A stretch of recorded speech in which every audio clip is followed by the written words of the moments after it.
성부와 성자와 성령의 이름으로 아멘. 오늘도 지난번처럼 그 시편으로 기도해 봅시다. 시편은 하나님의 그 성령의 감도로 쓰여진 말씀이기 때문에 우리의 말씀보다는 훨씬 하느님께 더 간합되는 것이에요. 그 성무일도, 성자 수도자들은 성무일도에 그 제 1주간 그 첫 번째 주일날 시편 63장부터 1절부터 4절 끊어서 하겠어요. 그 하느님, 내 하느님, 당신을 애투시 찾나이다. 내 영혼이 당신을 목말라나이다. 물기 없이 마르고 메마른 땅, 이 몸은 당신이 그립나이다. 당신의 힘 영광을 오로록 볶고자 이렇듯 성소에서 당신을 그리나이다. 당신의 은총이 생명보다 낫기에 내 입술이 당신을 찬양하나이다. 아멘. 오늘은 주제를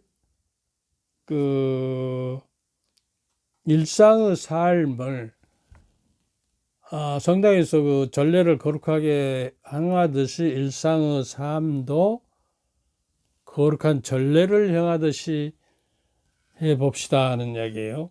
그 일상과 성당에서 그 전례를 하는 시간과 일상의 삶을 구별해서 이중적으로 살지 말고 연장선에서 살자 그 말이에요. 그래서 오늘 하나 예를 들어보고 있는데요. 전에는 콩나물 같은 거는 집에서 콩나물 시루에다가 이렇게 길러서 먹었어요.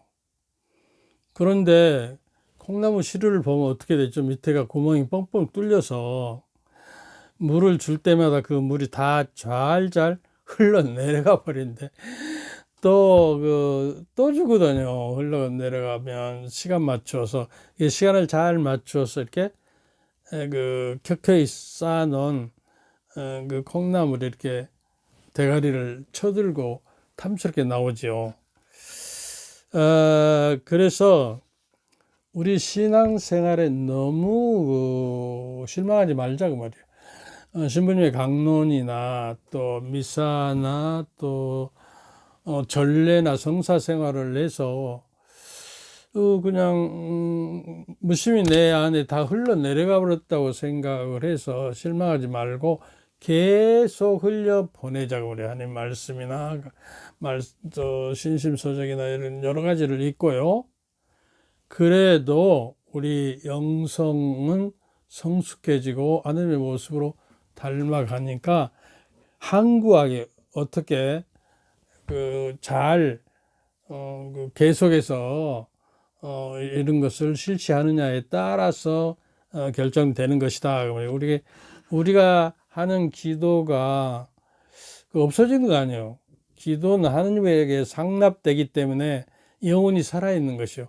그래서 아무리 사소한 기도라도 그것이 차곡차곡 쌓여서 하느님 안에 상달된다고 그러죠. 올라가서 그것이 우리에게 은총을 주는 것이기 때문에 그것도 소홀히 하지 말아야겠어요. 콩나물 이야기가 나와서 콩나물에 대한 시 하나가 있는데 짤막한 시인데 너무 웃겨서 한번 들어보세요. 콩나물 박성우, 너만 성질 있나? 나도 대가리부터 밀어 올린다. 무슨 말인지 알겠어요? 우리가 성질 나면 싸우면 어쩌죠? 옛날에 보면 머리부터 쳐박으면서 때려보려면 때려봐 그러고 싸움을 걸고 머리로 우리 박치기가 유명했죠. 옛날에 일본 사람들은 우리나라 사람의 박치기를 무서워해서 싸우면 머리 조심해라 머리 조심해라 그랬어요. 아다마 아브나이 막 그렇게 했어요.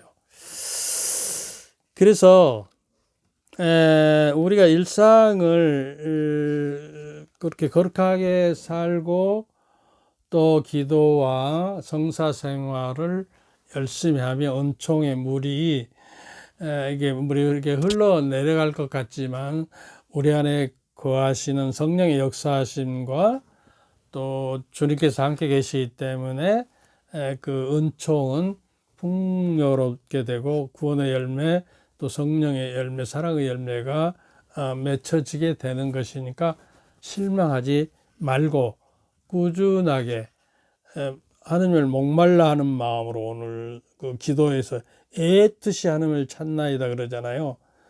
그리고 물기 없이 마른 땅 이 몸은 당신이 그립나이다 하고 늘 내 메마름을 영혼의 메마름을 늘 적셔주는 기도와 성사를 꾸준히 해야 한다 그 말이에요. 그래서 그 일상의 삶을 거룩한 전례를 행하듯이 하라고 하는 것은 일상을 살아가면서 사람의 관계와 또 환경과 생태계와 이런 것들도 우리가 그 거룩한 전례를 행하듯이 내가 주재한다는 마음으로 행해야겠다 말이죠. 그 찬미 받으소서 하는 그 성 프란치스코 교정의 그 저기에 의하면 그 앞으로 생태계를 파괴하고 환경을 파괴하는 것도 죄로서 아마 고액성사를 보도록 하는 그 교령이 내릴 것 같습니다. 무심히 우리가 살아가면서 그 물이라든가 공기라든가 여러 가지 쓰레기 또 그 음식 쓰레기 이런 것들이 너무 많잖아요. 이런 것들이 어떤 의미에서 그 생명에 대한 경외심, 이 굶어 죽어가는 사람도 있는데 말이죠. 이런 것들이 우리가 그러니까 성당의 전례 생활하고 일상의 삶을 이중 생활을 하지 말자고 말이에요. 연장선에서 하루하루를 전례를 하듯이 살아가자. 행동이나 말과 같은 것이요. 근데 여기서 골로새서 3장 17절에 보면 말이든 행동이든 무엇이나 주님의 이름으로 하면서 그분을 통해 그리스도를 통해서 하느님 아버지에게 감사드리면서 합시다 이렇게 돼 있어요. 그리고 골로새서 4장 6절에 보면 재밌습니다. 우리가 음식을 만들어서 최종 끝마무리를 무엇을 잘해야죠? 음식을 아무리 고급스럽게 잘 만들어서 무엇이 안 맞으면 음식이 빵점이죠. 간이잖아, 간. 간을 하는데 뭐예요? 소금이에요. 근데 여기에 여러분의 말은 언제나 정답고 소금으로 맛을 낸 것 같아야 합니다. 그래야 여러분은 누구에게나 어떻게 대답해야 할지 알아야 합니다. 준비하고 있어야 하는 거예요. 누가 주님께 대해서 물어보면 신앙에 대해서 물어보면 언제나 대답할 수 있는 그 대답을 준비하고 있어야 한다는 거예요. 소금으로 맛을 낸다고 하는 표현이 너무 멋있잖아요. 소금은 인간의 삶을 위해서 없어서는 안 돼요. 뭐 동물에도 그렇지만. 그래서 옛날 사람들이 그 전쟁이 일어나고 피난을 가게 되잖아요. 그러면 소금을 짊어지고 가면 너무 무겁잖아요. 그럼 이걸 어떻게 가져갈까? 대량을 가져갈 수 없고. 그러니까 그 볏짚 있잖아요. 마른 볏짚을 뜨거운 물에 팔팔 끓이면서 소금을 같이 넣어서 팔팔 끓여가고 졸여갖고 그것을 말려가서 가면은 그 가볍잖아요. 그래서 그걸 가져가서 음식에다가 넣어서 간을 맞추고 그 음식을 해 먹었어요. 이게 그 옛날에 좀 소금은 그 정도로 중요한 것이죠. 그래서 옛날에는 그 샐러리라고 그러잖아요. 그 임금을 소금으로 줬어요. 소금. 그 샐러리라는 거 솔트에서 나오는 그 말이거든요, 영어에. 그래서 소금으로 맛을 내듯이 그리고 또 어떻게 정답게 하라.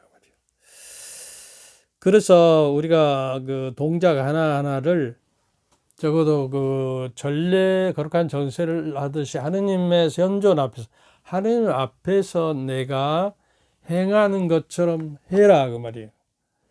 미카서 6장 6장에 보면 이런 말이 있어요.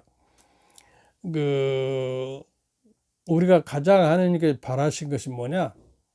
공정을 실천하고 정의를 실천하고 신의를 사랑하면 신의 그 신용과 여러 가지 믿음 사랑하고 겸손한 마음으로 하느님과 함께 걸어가는 것이다. 이게 하나님께서 제일 바라시는 것이. 그러니까 우리가 지금 아브라함처럼 떠나가는 것이거든요. 어디론가. 그래서 목적지 from으로부터 to 이게 자기 고향과 친척과 저기를 버리고 하나님의 약속의 땅으로 가는 순례의 여정에 떠나감의 여정에. 그래서 왜 그러면 아브라함이 떠나가게 됐냐? 거기는 너무 다신교, 다른 신을 믿는 많은 사람들이 있어서 새롭게 불러내리게 유일신 하나님과 함께 동행해서 가도록. 그래서 그 전례라는 것이 중요해요. 인간이 살아가면서 어떤 의식을 저기잖아요. 국가에서도 뭐 개천절이니 뭐 군인의 날이니 뭐 이런 의식을 공식적으로 행함으로써 사람들이 하나 되고 의식이 깨어나서 그것을 우리가 역사 속에서 실현하고 살아가는 것이에요.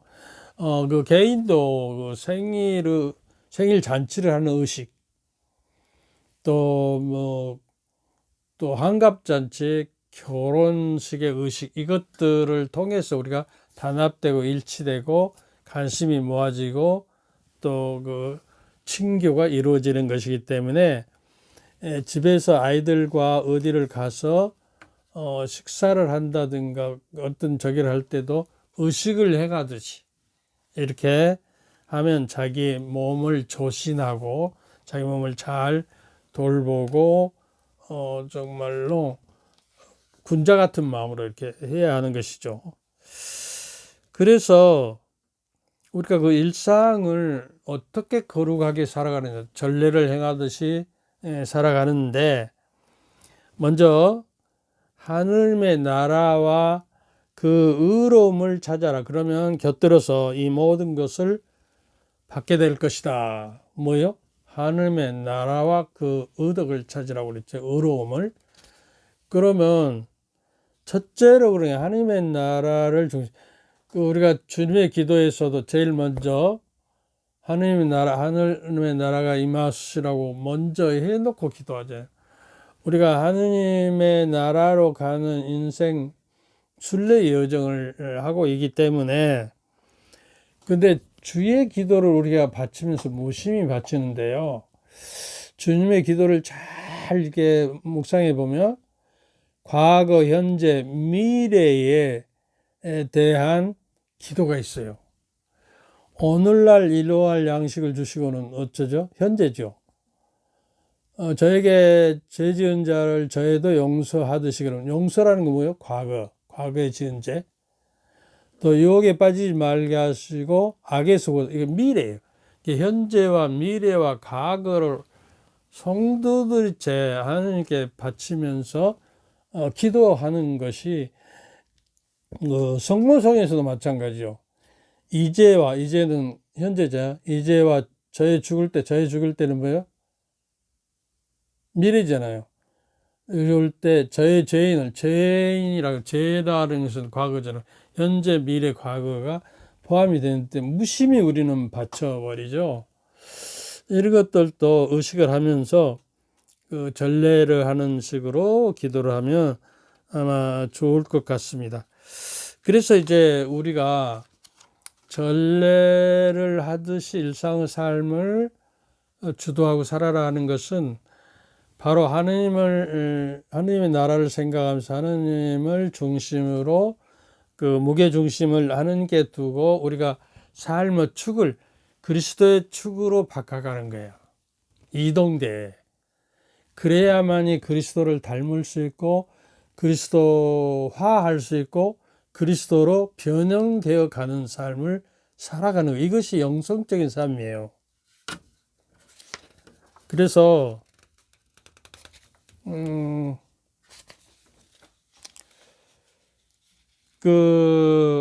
우리가 우리의 영성 일상을 삶을 살아갈 때 인생이 평화롭고 정화될 수가 있는 것이고, 그 영성을 살지 못할 때 우리의 마음은 걱정과 번뇌와 시달려서 마음과 영혼이 지쳐가지고 메마르게 되는 것입니다. 그러고 불행하게 되는 것이요.